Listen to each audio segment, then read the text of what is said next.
ಕೀರ್ತನೆ 32ರಲ್ಲಿ ಹೀಗೆ ಹೇಳಲಾಗಿದೆ, ಅವರು ದೈವത്തെ വിളിച്ചു കരഞ്ഞു. ಏ ಪ್ರಭು ನನ್ನ ದೇವ ಎಂದೇ ನಾ ಮೊರೆಯಿಡೆ ನೀ ಗುಣಪಡಿಸಿದೆ.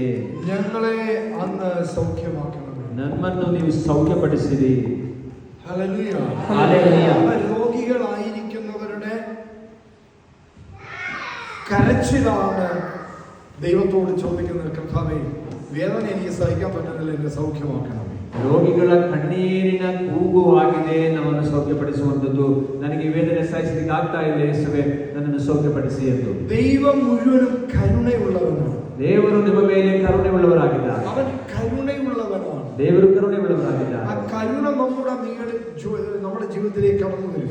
ಆ ಕರುಣೆ ನಮ್ಮ ಜೀವನಕ್ಕೆ ಇಳಿದು ಬರುತ್ತದೆ. അവന്റെ കരുണയാണ് നിങ്ങളെ തൊടുന്നത്. ಅವರ ಕರುಣೆಯಾಗಿದೆ ನಮ್ಮನ್ನು ಸ್ಪರ್ಶಿಸುತ್ತದೆ. അവന്റെ കാരുണ്യം നിങ്ങളുടെ ശരീരത്തെ സ്പർശിക്കും. ಅವರ ಕಾರುಣ್ಯ ನಮ್ಮ ಶರೀರವನ್ನು ಸ್ಪರ್ಶಿಸುತ್ತದೆ. നിങ്ങളുടെ സകല രോഗങ്ങളും കർത്താവ് എടുത്തു മാറ്റും. ನಿಮ್ಮ ಸಕಲ ರೋಗಗಳನ್ನು ಕರ್ತನು ತೆಗೆದುಹಾಕುತ್ತಾನೆ. ഞാൻ നിങ്ങളുടെ മേലെ ഒരു രോഗവും തരുകയില്ല, നിങ്ങളുടെ വ്യാധികൾ മുഴുവനും ഞാൻ എടുത്തു മാറ്റുമെന്ന് ദൈവം പറഞ്ഞു.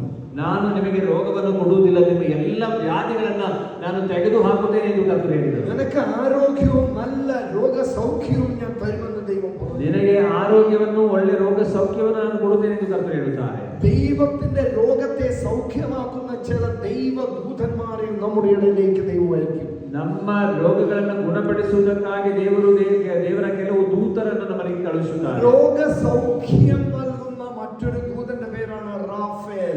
ರೋಗ ಸೌಖ್ಯವನ್ನು ಕೊಡುವಂತಹ ಮತ್ತೊಬ್ಬ ದೂತರ ಹೆಸರಾಗಿದೆ ರಾಫಾಯೇಲ್ ಎಂದು. God my Rapha, ദൈവം എന്റെ റാഫയാവുന്നു. ದೇವರು ನನ್ನ ರಾಫ ಆಗಿದ್ದಾರೆ. റാഫ എന്ന് പറഞ്ഞാൽ സൗഖ്യപ്പെടുത്തുന്നവൻ. ರಾಫ ಎಂದರೆ ಸೌಖ್ಯವನ್ನು ನೀಡುವವರು. അവനെ സൗഖ്യമാക്കുന്നവൻ, ಅವನನ್ನು ಸೌಖ್ಯಗೊಳಿಸುವವನು. അപ്പോൾ റാഫ എന്ന് വിളിച്ചാൽ ദൈവത്തെ നമ്മൾ സംബോധന ചെയ്യാണ്, സൗഖ്യമാക്കുന്നവനെ. ನಾವು ರಾಫ ಎಂದು ಸಂಬೋಧಿಸುವಾಗ ದೇವರಿಗೆ ನಾವು ಹೇಳ್ತಾ ಇದ್ದೇವೆ, ನನ್ನನ್ನು ಸೌಖ್ಯಪಡಿಸುವವರೇ ಎಂದು. എല്ലാവരും ഉറക്കെ പറഞ്ഞേ, കർത്താവേ റാഫ, കർത്താവേ എന്ന്. ಕರ್ತರ ರಾಫ, ಯೆಹೋವಾ റാഫ,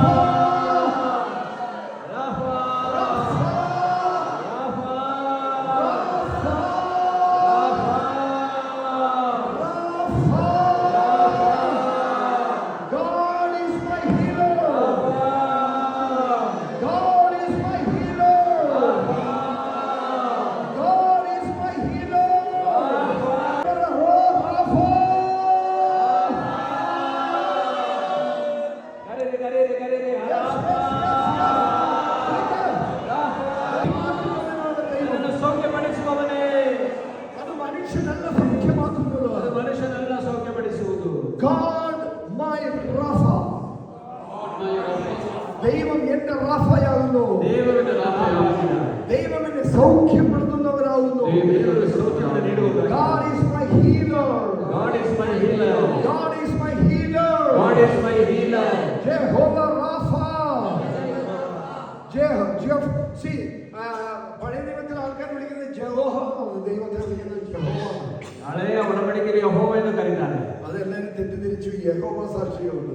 ಅದನ್ನು ನೆನೆಸಿಕೊಂಡು ಯೆಹೋವ ಸಾಕ್ಷಿಗಳನ್ನು ಸುಮಾರು ಮಂದಿ. ഹല്ലേലൂയ. അത് ഹെബ്രായ ഭാഷയാണ് യഹോവ എന്ന് പറയുന്നത്. Yahweh, Yahweh, hallelujah. യാ എന്ന് പറയുന്നത് ദൈവം, ദൈവത്തിന്റെ സ്തുതി. ഹല്ലേലൂയ. ഹല്ലേലൂയ. യാ, ആ യാ എന്നാണ് യാവേ വന്നത്. ആ യാദിന്റെ ആಗಿದೆ യാവേ ಬಂದಿದೆ.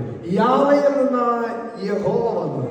യാവയുടെ ആಗಿದೆ യഹോവ എന്ന്. അത് ഇംഗ്ലീഷിൽ വീണ്ടും ജഹോവ എന്ന് പറയുന്നു. ഇംഗ്ലീഷിൽ ജഹോവ. ദൈവം എന്ന് പറയുന്നു, ದೇವರೆಂದು കർത്താവ് എന്ന് നാമം പറയുന്നു. കർത്താവെന്ന് ಹೇಳುತ್ತೇವೆ. കർത്താവാകുന്നു എന്റെ സൗഖ്യദായകൻ. ಕರ್ತರೇ ಆಗಿದ್ದಾರೆ ನನ್ನ ಸೌಖ್ಯದಾಯಕನು. അവൻ എന്നെ സൗഖ്യമാക്കുന്നവൻ. ಆತನು ನನ್ನನ್ನು ಸೌಖ್ಯಪಡಿಸುವವನಾಗಿದ್ದಾನೆ. Rapha, Rapha, Raphael, Rafael.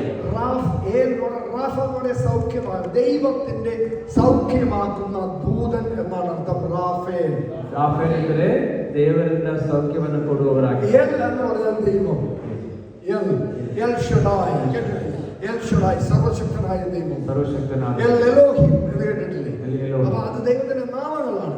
L എന്ന് പറഞ്ഞാൽ See, അതുകൊണ്ടാണ് മൈക്കേൽ ദൈവത്തിന്റെ പടയാളി. ദൈവം. മൈക്കിൾ മനസ്സിലായോ? ഗബ്രിയേൽ ലാസ്റ്റ് വരുന്ന ദൈവത്തിന്റെ സന്ദേശവാഹകൻ. ದೇವರ ಸಂದೇಶವಾಹಕ. മറിയത്തിന്റെ വിശുദ്ധ കന്യാമറിയത്തിന്റെ അടുത്ത് പ്രത്യക്ഷപ്പെട്ട ഗബ്രിയേൽ. ಪರಿಶುದ್ಧ ಮಾತೆಯ ಮುಂದೆ ಪ್ರತ್ಯಕ್ಷವಾದ ಗಬ್ರಿಯೇಲ್. ദൂതറിയിക്കുന്നവൻ. ഹല്ലേലൂയ. ದೇವರ ಸಂದೇಶವನ್ನು ಕೊಡುವವನು. ഗബ്രിയേൽ സൗഖ്യം കൊണ്ടുവരുന്നവൻ. ದೇವರ ಸೌಖ್ಯವನ್ನು ತರುವವನು. ഹല്ലേലൂയ. അപ്പോൾ നമുക്ക് ചില സമയത്ത് ദൈവത്തിന്റെ സൗഖ്യപ്പെടുത്തുന്ന ദൈവദൂതന്മാർ ഇതിലെ നടന്നാൽ മതി. നിങ്ങളെല്ലാം എഴുന്നേറ്റ് പോകും. ದೇವರ ಸೌಖ್ಯ ಕೊಡುವ ದೇವದೂತರು ಇದರ ಮಧ್ಯದಲ್ಲಿ ನಡೆದ ಸಾಕು, ನಾವೆಲ್ಲ ಎದ್ದು ಹೋಗ್ತೀವಿ. അപ്പോൾ അത് റിലീസ് ചെയ്യണമെങ്കിൽ ദൈവത്തിന് മാത്രമേ പറ്റുള്ളൂ. ಅದು ದೇವರಿಗೆ ಮಾತ್ರ ಮಾಡಕ್ಕೆ ആ ദൈവം തമ്മിൽ രക്ഷിക്കണം. ದೇವರೇ ರಕ್ಷಿಸಬೇಕು. ഞങ്ങളൊരു ദിവസം ഇങ്ങനെ ധ്യാനം നടത്തുമ്പോൾ ദൈവം റിലീസ് ചെയ്യുന്നു ചില സൗഖ്യപ്പെടുത്തുന്ന ദൈവദൂതന്മാരെ നമ്മുടെ ഊഹാധ്യാനത്തിൽ. ಒಮ್ಮೆ ನಾವು ಧ್ಯಾನ ನಡೆಸುವಾಗ എനിക്ക് അനുഭവിക്കാൻ പറ്റും. ಅವರು ಧ್ಯಾನ ನಡೆಸುವಾಗ ದೇವರು ಅವರ ದೂತರನ್ನು ಕಳುಹಿಸಿ ಸೌಖ್ಯಪಡಿಸುವುದನ್ನು ഇന്ന് നിങ്ങൾ വിളിച്ചപേക്ഷിക്കുമ്പോൾ ദൈവം ഇറക്കും ഇവിടെ ദൈവദൂതന്മാരെ സൗഖ്യപ്പെടുത്തുന്നവരെ ഇവിടെ ഇറക്കും. ನೀವು ಕರೆದು ಪ್ರಾರ್ಥಿಸುವಾಗ ದೇವರು ತಮ್ಮ ದೂತರನ್ನು ಕಳುಹಿಸಿಕೊಡುತ್ತಾರೆ, ಇಲ್ಲಿ ಕಳುಹಿಸುತ್ತಾರೆ. ഹൃദയം തുറന്ന് കരഞ്ഞു പ്രാർത്ഥിക്കുക. ಹೃದಯದಿಂದ ನೀವು ಪ್ರಾರ್ಥಿಸಬೇಕು. എല്ലാം വിട്ടുകൊടുക്കുക. ಎಲ್ಲ ಬಿಟ್ಟುಕೊಡಿ. കഴിഞ്ഞ പ്രാവശ്യം പരസ്പരം നിങ്ങൾ ക്ഷമ ചോദിച്ചപ്പോൾ സുഖമായി ഈ നല്ല സമാധാനം ഉണ്ടെന്നൊക്കെ പറഞ്ഞില്ലേ? ಆಗಲೇ ಕ್ಷಮೆ ಶುಶ್ರೂಷೆ ಮಾಡಿದಾಗ ನೀವು ಹೇಳಿದ್ರಲ್ಲ, ಮನಸ್ಸಲ್ಲಿ ಸಮಾಧಾನವಾಯ್ತು, ಆನಂದವಾಯ್ತು ಎಂದು. ഹല്ലേലൂയ. ഹല്ലേലൂയ. എന്റെ ആവശ്യം, എന്റെ അത് നോക്കാതെ ദൈവത്തിന് വിട്ടുകൊടുക്കലില്ല. ನನ್ನ ಅಗತ್ಯ ಅದು ಬೇಕು ಇದು ಬೇಕು ಎಂದು ಬಿಟ್ಟು ದೇವರಿಗೆಲ್ಲ ಬಿಟ್ಟುಕೊಡಿ. Praise the Lord. Praise the Lord. അടുത്ത മാസം എത്രാം തീയതിയാണ് ധ്യാനം? ಮುಂದಿನ ತಿಂಗಳು ಯಾವಾಗ ಧ್ಯಾನ? 25, 26. ನಿಮ್ಮನ್ನು ಅನುಗ್ರಹಿಸಿದ ಕರ್ತನು ദൈവത്തെ അനുഗ്രഹിക്കുക. ഹല്ലേലൂയ. ഹല്ലേലൂയ. ദൈവത്തെ അനുഗ്രഹിക്കുക പറയൂ. ದೇವರನ್ನು ಅನುಗ್ರಹಿಸಿ. I bless you God. God bless. Bless the Lord of my soul. കേട്ടിട്ടില്ലേ? ദൈവത്തെ അനുഗ്രഹിക്കുക. ದೇವರನ್ನು ಅನುಗ್ರಹಿಸಿ. Praise God. I bless you Lord. Bless you Lord. I bless you. I bless you. Praise the Lord. Praise the Lord. Hallelujah. Hallelujah. അപ്പോൾ എത്ര രോഗികളുണ്ട് ഇവിടെ? ആ രോഗമുള്ളവർ മാത്രം നീക്കുക. ബാക്കി രണ്ടാമത്തെ പ്രാവശ്യം അഫ്ലിക്ഷൻ വരില്ല എന്ന് നഹൂമിന്റെ പുസ്തകത്തിൽ പറയുന്നു. നഹൂമിലെ 1:9 പറയുന്നത്. 1:9 വാക്യത്തിൽ നഹൂം പ്രവാചകൻ എഴുതിയ പുസ്തകം. The affliction shall not arise a second time. രണ്ടാമത്തെ പ്രാവശ്യം ഈ പോയ രോഗം തിരിച്ചു വരില്ല എന്ന് പറയുന്നു.